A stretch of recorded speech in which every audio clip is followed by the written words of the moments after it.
भारत माता की जय। भाइयों बहनों और देशवासियों, लोकसभा चुनाव का बिगुल बज चुका है। पहले चरण के चुनाव संपन्न हो गए हैं। अब दूसरा चरण 26 तारीख को है। मैं आपके समक्ष कुछ बात रखना चाहता हूँ, जैसे कि एक राम मंदिर का मुद्दा है जिस पर बीजेपी वोट मांग रही है। राम सबके हैं, राम बीजेपी के भी हैं, विपक्ष के भी हैं, हर हिंदू के राम है।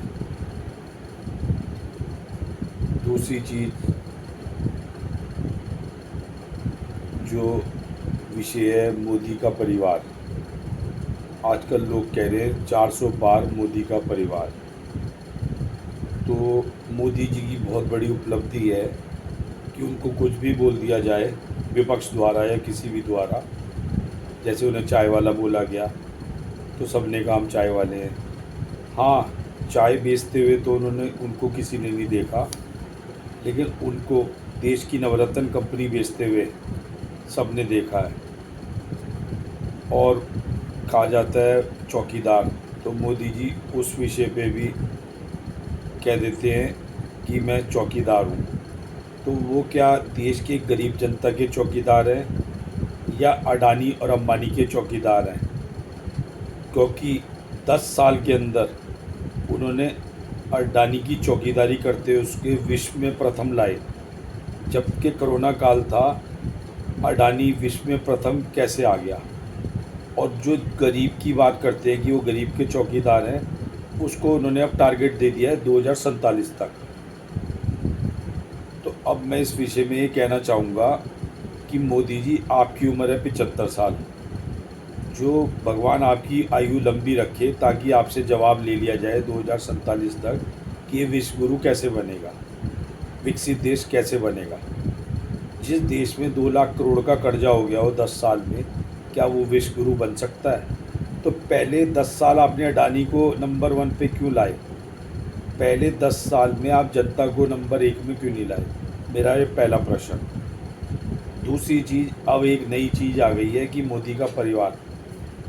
पहले तो देशवासियों, मेरे भाइयों बहनों, तमाम लोग, परिवार तब होगा जब सब मोदी जी को अपना परिवार बोले।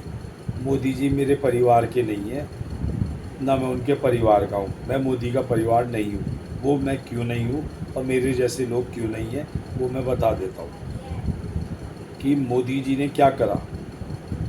मोदी जी का जो परिवार है वो अडानी, अंबानी और गुजराती हैं।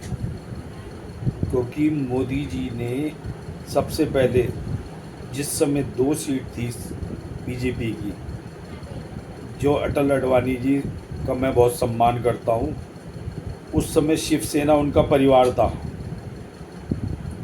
और अकाली दल परिवार था, नीतीश कुमार परिवार थे, जो एक बार बौखलाए लेकिन फिर दोबारा ईडी, सीबीआई या किसी की भी वजह से दोबारा बीजेपी में आ गए।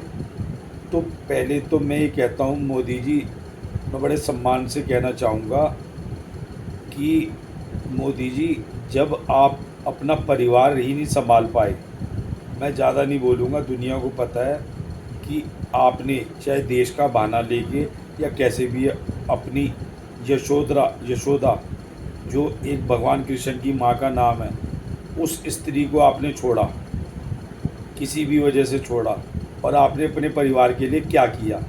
जिस बंदे ने अपने परिवार के लिए कुछ नहीं करा, क्या वो हमारा परिवार हो सकता है?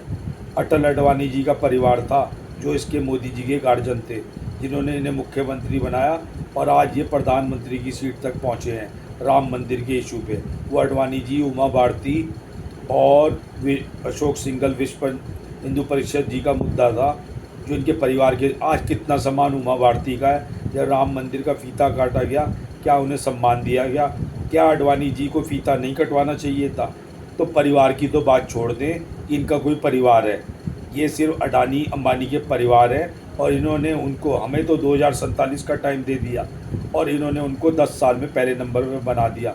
तो मैं ये कहना चाहता हूँ कि जो जिसको अनबक बोलते हैं, अनबक कोई गाली नहीं है।